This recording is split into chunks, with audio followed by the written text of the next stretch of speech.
पाकिस्तान कान खोलकर सुन ले, भारतीय सेना से टकराने का अंजाम जान ले। जय हिंद यात्रा में गरजी कांग्रेस नेता रागिनी नायक, कहा सेना के सामने पाकिस्तान को नाक रगड़नी पड़ेगी। आइए देखते हैं ये रिपोर्ट। नमस्कार। आज एक बहुत ही महत्वपूर्ण मुद्दे पर प्रेस वार्ता को संबोधित करूंगी और आज की प्रेस वार्ता में आए सभी मीडिया के साथियों, सभी पत्रकार बंधुओं का मैं स्वागत करती हूं, इस्तकबाल करती हूं, अभिनंदन करती हूं।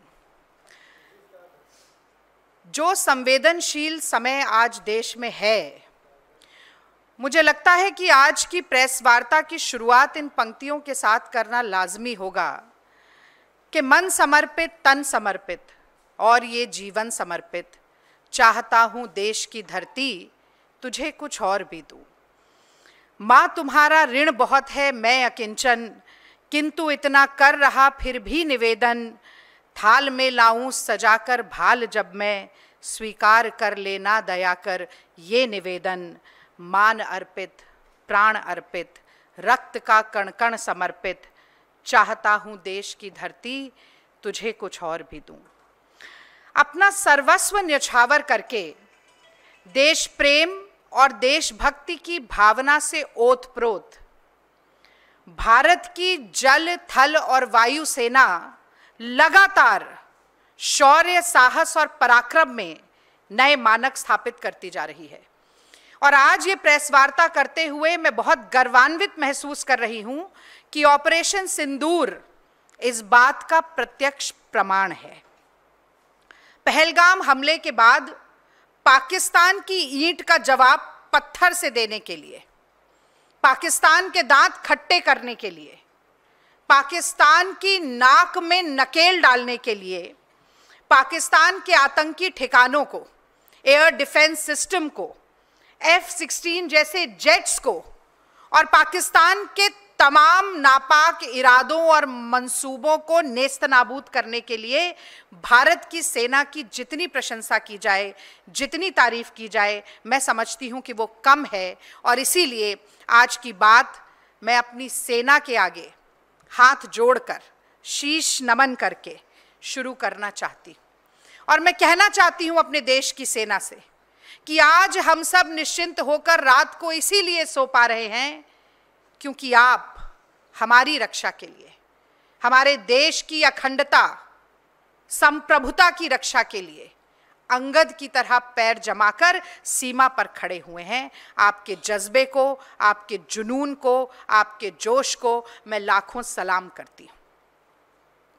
और अब मैं दो बड़े प्रमुख मुद्दों पर आज की जो प्रेस वार्ता है उसे केंद्रित करना चाहती हूं। पहलगाम में बुज़दिल पाकिस्तान ने कायराना आतंकी हमला किया और उस हमले की खासियत ये थी कि भारत की सरजमी में घुसपैठ करके निहत्थे निर्दोष सैलानियों पर गोलियां चलाने वाले धर्म पूछकर मार रहे थे। कितने सुहाग उजड़े, कितनी मांग सुनी हुई, लेकिन भारत में, हिंदुस्तान में एक विवाहिता महिला के सिंदूर की कीमत क्या होती है, ये कर्नल सोफिया कुरैशी और विंग कमांडर व्योमिका सिंह ने न सिर्फ पाकिस्तान को बल्कि पूरी दुनिया को दिखाया। और मुझे गर्व है इस बात का कि न सिर्फ ये बताया कि एक विवाहिता, एक ब्याहता के सिंदूर के साथ खिलवाड़ और अपमान ये देश बर्दाश्त नहीं करेगा, बल्कि ये भी सशक्त संदेश देने का काम किया कि तुम धर्म पूछ रहे थे, अगर हिंदुस्तान का कोई एक धर्म है तो इस देश की संप्रभुता का प्रतीक तिरंगा इस देश का धर्म है। और मैं कहना चाहती हूं कि भारत मां का सपूत जब वीर गति को प्राप्त होता है तो इसी तिरंगे में लिपट कर आता है, उसकी जाति, उसका धर्म नहीं पूछा जाता। और मैं कहना चाहती हूं कि 1971 में जब भारत ने लोहा लिया पाकिस्तान से, क्योंकि पाकिस्तान की नापाक नजर भारत के तिरंगे पर आ गई थी, भारत की सरजमी पर आ गई थी, तो उसी तिरंगे का सम्मान बचाने के लिए पाकिस्तान के दो टुकड़े कर दिए गए और एक ऐसा जख्म पाकिस्तान को दिया जो मुझे लगता है आज तक उसका मरहम नहीं खोज पाया है। एक ऐसा जख्म पाकिस्तान को दिया जो अनंत काल तक रिश्ता रहेगा। एक ऐसा जख्म पाकिस्तान को दिया जिसकी टीस से आज तक पाकिस्तान खून के आंसू रो रहा है, लेकिन अपनी गलतियों से सीखा नहीं। चाहे 71 का युद्ध हो, 99 का युद्ध हो, या इस बार हमारी तरफ आंखें तरेरने की जुर्रत कर रहा पाकिस्तान हो, इतिहास गवाह है और आगे आने वाली पुश्तें गवाह होंगी कि भारत की सेना ने किस तरह से पाकिस्तान के घुटने टिकाने और नाक रगड़वाने का काम किया। तो जब तिरंगे पर आंच आती है तो हर भारतीय कैसे एक हो जाता है, ये बताना बहुत जरूरी है, क्योंकि 26 जनवरी और 15 अगस्त के दिन इसी तिरंगे को सलामी देते हुए, इसी तिरंगे के नीचे खड़े होकर हर भारत का निवासी जय हिंद का नारा लगाता है। और मैं फिर बहुत गर्व के साथ कहती हूं कि भारतीय राष्ट्रीय कांग्रेस सबसे पुराना राजनीतिक दल, सबसे प्रमुख विपक्षी दल इस देश का है और इसी तिरंगे को आज हाथ में लेकर हर कांग्रेसी देश के हर प्रदेश में जय हिंद यात्रा निकालेगा।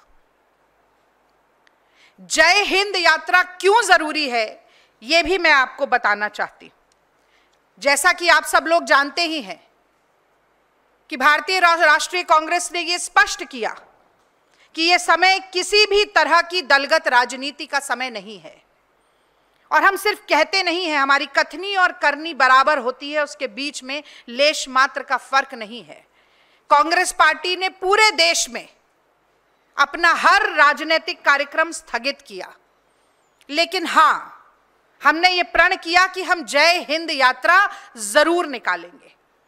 और इसलिए निकालेंगे क्योंकि दुनिया को यह संदेश देना बहुत जरूरी है कि पाकिस्तान की आतंकवादी गतिविधियों के विरोध में 225 करोड़ हिंदू, 20 करोड़ मुसलमान, 2.25 करोड़ ईसाई, 2 करोड़ से ज्यादा सिख, जैन, बौद्ध, पारसी सब एक होकर खड़े हैं। पहलगाम में धर्म के आधार पर चिन्हित किया गया और धार्मिक स्थल को भी हमारे देश में गुरुद्वारे को निशाना बनाया गया। हमारे सिख भाई बहनों की अस्मिता को निशाना बनाया गया। ऐसे कुत्सित प्रहारों का मुंहतोड़ जवाब देने के लिए सेना दिन रात एक कर रही है, लेकिन भारत का नागरिक होने के नाते हमारा भी एक कर्तव्य है। हमारा भी कर्तव्य है कि हम हिंद की सेना का मनोबल बढ़ाने के लिए आज एक साथ चलें और ये कहें कि इस देश में हर धर्म, हर जाति, हर वर्ग, हर संप्रदाय, हर क्षेत्र का व्यक्ति पाकिस्तान के विरोध में भारत की सेना के साथ और भारत की सरकार के साथ भी कदम से कदम, कंधे से कंधा और आवाज से आवाज मिलाकर चलने के लिए पूरी तरह से तैयार है। पहलगाम आतंकी हमले के बाद जो कांग्रेस पार्टी की पहली वर्किंग कमेटी हुई, उसमें जो रेजोल्यूशन पास हुआ, उससे लेकर कल जो दूसरी सर्वदलीय बैठक हुई, उसके बाद की प्रेस ब्रीफिंग में पूरी तरह से पुरजोर तरीके से भारतीय राष्ट्रीय कांग्रेस के अध्यक्ष मल्लिकार्जुन खड़गे जी ने और देश के नेता प्रतिपक्ष श्री राहुल गांधी जी ने ये बात लगातार कही है कि हम मन, वचन और कर्म से भारत सरकार के साथ हैं। कोई भी बड़ा फैसला पाकिस्तान के विरोध में भारत सरकार लेती है तो हमारा पूरा सहयोग और पूरा समर्थन सरकार के साथ है। और आज हम इस जय हिंद यात्रा के माध्यम से इसी संदेश को दोहराने का काम करेंगे कि भारत की जो अनेकता में एकता है, वही भारत की ताकत है, वही भारत की शक्ति है और वही ताकत दुश्मनों को मुंहतोड़ जवाब देने में सक्षम है। और मैं अपने मीडिया के साथियों से भी अनुरोध करती हूं कि इस संदेश को, ये जो एकता का संदेश है, इसका ज्यादा से ज्यादा प्रचार और प्रसार हो सके और मैं आपके माध्यम से देश की जनता जनार्दन से भी अपील करती हूं कि आज देश के तमाम कांग्रेस पार्टी के मुख्यालयों से ये जय हिंद यात्रा निकाली जाएगी, तो इसमें बढ़ चढ़कर हिस्सा लें, अपनी सेना और अपनी सरकार का मनोबल बढ़ाएं और उनका साथ दें। और अंत में मैं थोड़ी बात करना चाहती हूं, जो हम कहते हैं last but not the least, Poonch के बारे में। मैं ध्यान आकर्षित करना चाहती हूं पाकिस्तान की कुत्सित और गलीज हरकतों के बारे में। हमारी सरहद को पार करके 200-250 किलोमीटर भारत की सीमा के अंदर घुसपैठ करके पहलगांव के निहत्थे निर्दोष पर्यटकों को गोलियों से भून डाला गया। जवाब में सेना ने ऑपरेशन सिंदूर किया, लेकिन पाकिस्तान के किसी आम नागरिक को निशाना नहीं बनाया, बल्कि पीओके के 9 आतंकी ठिकानों को, जहां पर दहशतगर्दों को पाला जा रहा था, उनकी ट्रेनिंग हो रही थी, उन्हें असलो बारूद से लैस किया जा रहा था, आतंक को पाला और पोसा और परोसा जा रहा था, ऐसे ठिकानों पर हमने प्रहार किया और उन्हें ध्वस्त करने का काम किया। और इस नापाक मुल्क की आप बेशर्मी और बेहयाई देखिए कि मसूद अजहर के खानदान के 10 लोग मारे जाते हैं इन आतंकी ठिकानों में, उसके 4 साथी मारे जाते हैं, और पाकिस्तान की पूरी सेना आतंकवादियों की मैयत पर मातम मनाने और मरसिया पढ़ने पहुंच जाती है।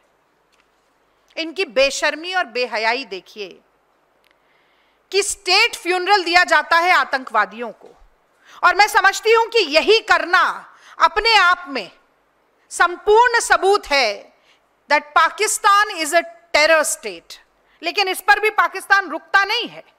फिर कहूंगी कि इस नापाक मुल्क की बेशर्मी और बेहयाई देखिए कि आतंकी ठिकानों पर हमारे गोलाबारी के बाद वो भारत के निर्दोष और निहत्थे, फिर से एक बार कह रही हूं, निर्दोष और निहत्थे भारतीयों पर, कश्मीरियों पर और छोटे छोटे बच्चों पर गोला बारूद बरसाते हैं, कत्लेआम करते हैं, इंसानियत को शर्मसार करते हैं, और कहीं ना कहीं पूरी दुनिया के सामने ये सिद्ध करते हैं कि पाकिस्तान एक आतंकवादी देश है, आतंक को पालता और परोसता है। ये केवल आरोप नहीं, ये सच्चाई है और ये वस्तु स्थिति है।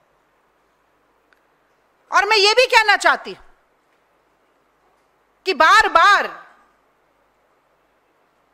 पड़ोसी मुल्क होने के नाते हमने पाकिस्तान के साथ डिप्लोमेटिक रिलेशंस रखे, सामयिक नीति हम बनाते रहे। 1999, मैंने 71 की बात की, मैं 99 की भी बात करती हूं। कारगिल की चोटियों पे खड़े होकर ये दिल मांगे मोर का नारा लगाकर पाकिस्तान की नाक रगड़वाने का काम भारत की सेना ने 99 में भी किया था। उसके बाद भी हमने सामयिक रिश्ते नहीं तोड़े। इतना विश्वास किया पाकिस्तान पर कि आईएसआई को भी भारत में बुला लिया। और पाकिस्तान ने क्या किया? हर बार हमारे विश्वास का घात हुआ, हमारी पीठ पर छुरा घोंपने का काम हुआ। पुंछ में आम कश्मीरियों को मौत के घाट उतारकर, हमारे गुरुद्वारे को निशाना बनाकर, हमारे सैन्य ठिकानों को निशाना बनाकर, और एक बड़ा गंभीर विषय है कि F-16 जेट का भारत के खिलाफ प्रयोग करके, ये वो जेट है जो अमेरिका ने पाकिस्तान को केवल इस शर्त पर दिया था कि आतंकवादी विरोधी गतिविधियों में ही मात्र इसका प्रयोग किया जा सकता है, ऐसे जेट का भारत के खिलाफ प्रयोग करके मैं समझती हूं कि आज दुनिया को यह दिखा दिया है कि आतंक के खिलाफ एक लोकतांत्रिक मानवतावादी देश भारत का क्या रुख है और आतंक का पोषण करने वाले पाकिस्तान का क्या रुख है। और यही कारण है कि कहीं ना कहीं दुनिया के तमाम जो देश हैं वो आज भारत के साथ खड़े होने के लिए धीरे धीरे तैयार हो रहे हैं। और मैं ये मानती हूं कि कुछ न कहने से भी छिन जाता है एजाज सुखन, कुछ न कहने से भी छिन जाता है एजाज सुखन, जुल्म सहने से भी जालिम की मदद होती है।